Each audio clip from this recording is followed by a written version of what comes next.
Saya teruskan malih ya. Jadi kemungkinan para ulama salah itu kecil karena tadi sanatnya musalsal ila Rasulillah Shallallahu Alaihi Wasallam. Sampai ketika ayat itu dibaca Nabi saat di rumah Sayyidah Aisyah, temanya adalah pembebasan Aisyah dari tuduhan apa? Zina. Terus peristiwanya sama siapa, tuduhannya siapa, yang menuduh siapa, itu detail sekali. Yang menuduh adalah orang-orang munafik. Terus Sayyidah Aisyah tersiksa karena omongannya si A, si B. Ini detail sekali. Nah, barokahnya detail itu kemungkinan salah itu kecil. Andai kan itu tidak detail, maka orang akan menafsirkan ayat dengan makna am, dengan lafadz am. Dan itu bahaya. Misalnya lafadz am gini, innal insana lafi khusrin, semua manusia pasti getun. Mosok Rasulullah masuk lafadz innal insana, masa para nabi, para wali masuk innal. Tapi kalau kamu tahu bahasa Arab kan, alil ahdi, al itu untuk makna takrif. Orang tertentu yang kelakuannya tertentu itu lafi khusri. Sehingga proporsional. Apa proporsional? Makanya ketika ada ayat misalnya gini, wa anni faddaltukum alal alamin. Bani Israel didawi pangeran, saya memuliakan kamu di atas seluruh penduduk dunia. Semua mufassir mengatakan, karena umatnya Rasulullah adalah umat terbaik, kuntum khaira ummatin. Tapi kenapa Bani Israel dikhitopi wa anni faddaltukum? Oh begini, ala alami zamanihim apa? Ala alami zamanihim. Bani Israel adalah penduduk terbaik di eranya atau di masanya. Kenapa begitu? Karena ada al. Apa? Ada? Seperti begini ya. Mbak Arwani itu yang terbaik di eranya. Tentu beliau kan nggak akan merasa lebih baik ketimbang Mbah Munawir karena gurunya. Mbah Mun terbaik di eranya tentu dibanding kita-kita. Kalau dibanding Mbah Zubair, sama Said Abdul Al-Haddad terbaik. Tapi kan nggak mungkin beliau kerja dibandingkan sama Faqih Muqaddam, sama Habib Ahmad bin Isa Al-Muhajir. Semua ini orang-orang terbaik tentu kita tafsiri di eranya. Karena mesti beliau-beliau punya senior. Paham ya, jelas ya?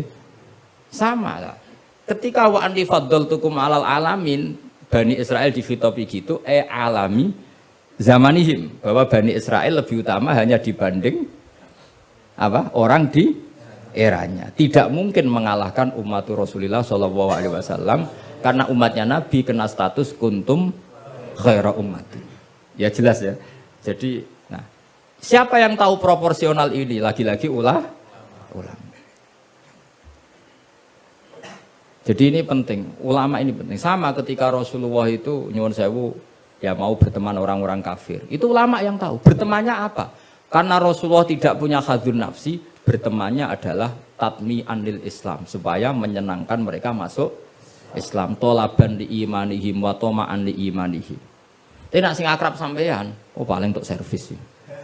Gak butuh Islami, butuh duitnya. Kan nanti terserah. Sama-sama dohir itu mau berteman, tapi kan beda orang soleh sama ndak. Aku bolak-balik nyontono gampang kasus wong itu. Ana wong soleh ngekeki dhuwit rondo ayu. Wis pikirane nulung. Tapi nak wong dolim ngekeki dhuwit mesti pesen, mbok pesen apa ora. Jadi sama, perilakunya sama-sama memberi. Tapi orang soleh sama orang fasik selalu beda. Makanya Allah nak ngendikan itu sederhana dan ini sangat sederhana tapi sangat dalam. Qul hal yastawil ladzina ya'lamuna wal ladzina la ya'lamun. Afamangka namu minang kamangka nafasiko sama. Lo coba kiai sama orang fasik yo ramah yo lomo, enak menawa gelem dadi apik. Antar wong fasik yo sayang yo lomo, ben kena dadi anak buah, ben gelem ngedaro narkoba. Lomane bodoh, pemberiannya sama. Sing kiai memberi ben orang ini jadi baik, sing bandar narkoba memberi ben gelem dadi anak buah. Memberinya sama. Perhatiannya yang beda apa? Niatnya, karena tidak akan sama afamangkana mu'minang kamangkana fasiko. Lah saya ingin Quran itu dibaca seperti ini sehingga kualitas maknanya terjaga. Karena bawa koyok kue terus diterjemah, apakah orang mukmin sama dengan orang fasik? Jawab tidak. Itu bangunnya apa ujian masuk madrasah aliyah. Bocok orang karu-karuan, paham itu. Jadi sing detail ya, ngaji Quran sing detail. Jadi afamangkana mu'minang kamangkana fasiko. Makanya Rasulullah nanti ngendikan Dan hadis ini saya pegang betul. Jangan geman salah paham sama orang soleh yang alim. Karena motifnya pasti kebenar. Meskipun dohirnya salah. Terus Nabi ceritakan, Habrun min ahbari Bani Israel. Dulu itu ada orang alim dari Bani Israel. Itu orang soleh sekali, alim sekali. Tapi ketika beliau sodakoh, itu dikasihkan sama maling. Fatahat dasan nas, orang geger, orang alim sodakoh mbek maling. Kang Ali santri radikai malah maling. Kontroversi belum selesai, hari kedua dikekno lonte, dikekno wong nakal. Geger meneh. Ini orang alim kok malah ngamal ning lonte. Geger. Geger belum selesai hari ketiga, dikekno wong sugih. Jadi 3 hari itu keliru terus. Tapi beliau orang alim, orang ini dipuji Nabi. Kata beliau begini, wong nganti dadi lonte, iku kepen golek duit. Jadi wingi ku tak kei, nduk kowe Pak dadi lonte golek duit iki tak kei tapi ora usah dadi lonte. Fala Allah antas ta'ifa, saya memberi itu supaya dia enggak jadi nakal. Beda enggak ambek wong fasik sing ngekei duit.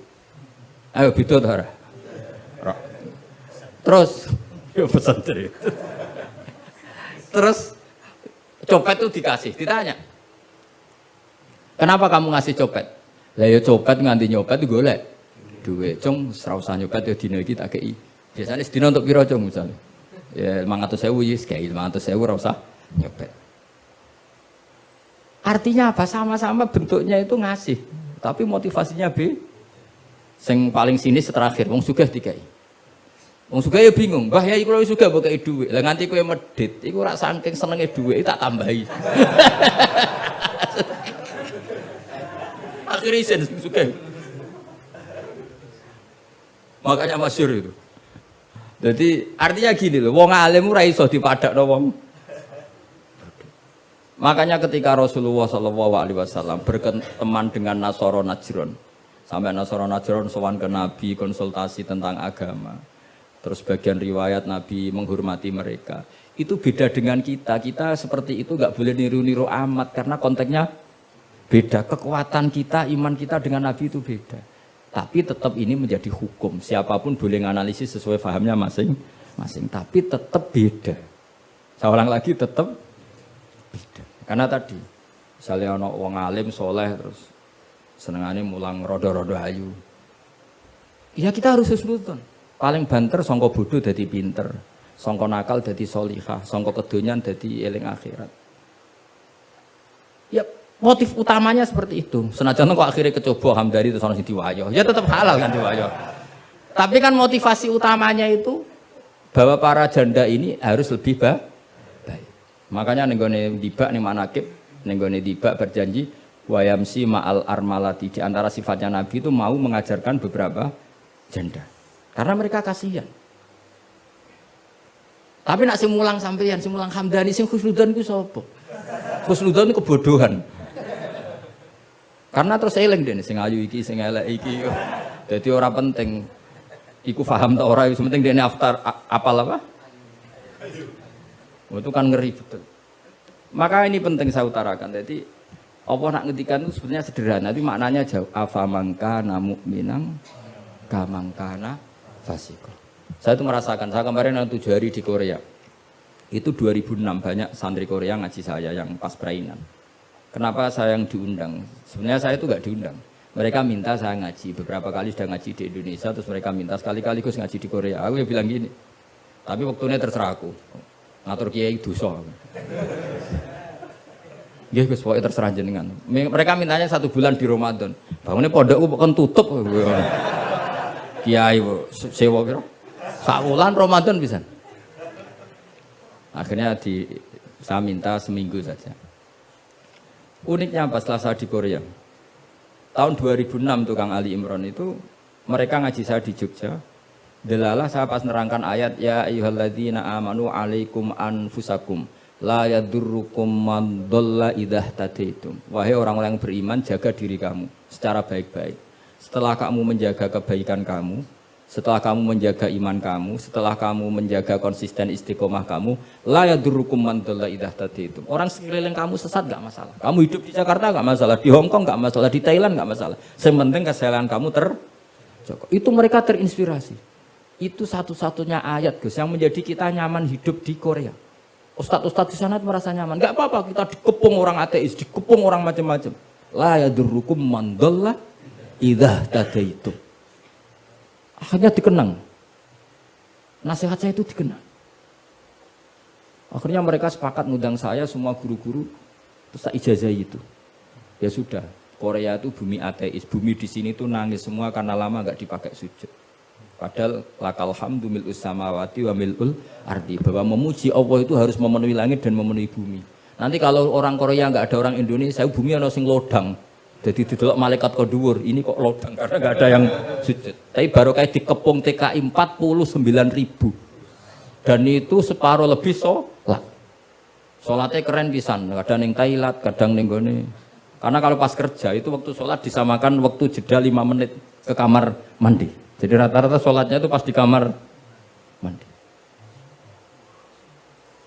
Lucunya kalau mereka sedang baik nawani gini, apa tak belikan patung juga?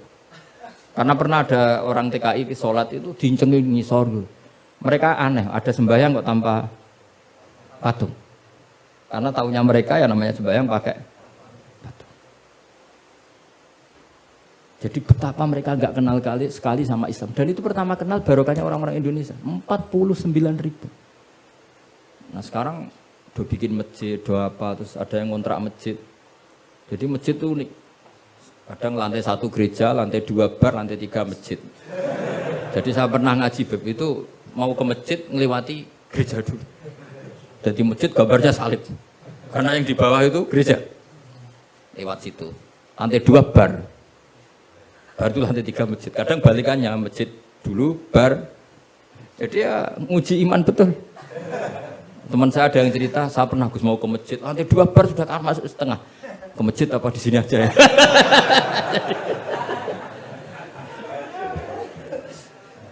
Tapi ya tadi, makanya kita semua syukur betul umatnya Rasulullah Shallallahu Alaihi Wasallam itu dikawal Quran ila yaumil kiamat. Jadi yang dikawal Quran bukan orang Kudus saja, bukan orang yang daerahnya mayoritas Muslim saja, termasuk orang yang di Korea, di Uni Soviet juga dijaga Quran. La yadurrukum man dhalla idza tadi.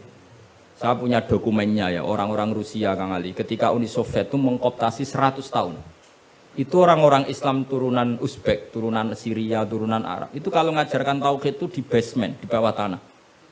Karena mereka dipaksa menjadi komunis. Tapi Allah itu maha kuat. Allah huwal qawi, Allah itu zat yang kuat, gak terkalahkan. Mereka selalu ngajar anak-anaknya di bawah tanah untuk ngajarkan tauhid. Dan doa mereka didengar Allah. Akhirnya Uni Soviet hancur menjadi negara persemakmuran. Tapi sekali menjadi negara persemakmuran langsung menjadi negara Islam, yaitu Ceknya Uzbek Tajikistan. Laukanu khina kufrihim tidak belajar Islam maka tidak bisa mendirikan negara Islam. Tapi karena mereka ketika dikooptasi Uni Soviet tetap belajar Islam, sehingga pertama merdeka langsung negara Islam. Andai kan mereka sudah meninggalkan Islam secara pelajaran maka tidak bisa mendirikan negara Islam. Tapi mereka ketika dikooptasi tetap belajar Islam meskipun sembunyi. Sebenarnya itu jenenge la yadurrukum man dhalla idza tadaitum. Jadi orang sekeliling kamu sesat gak masalah, asal komitmen kamu sendiri tercerahkan atau mendapat hidayah.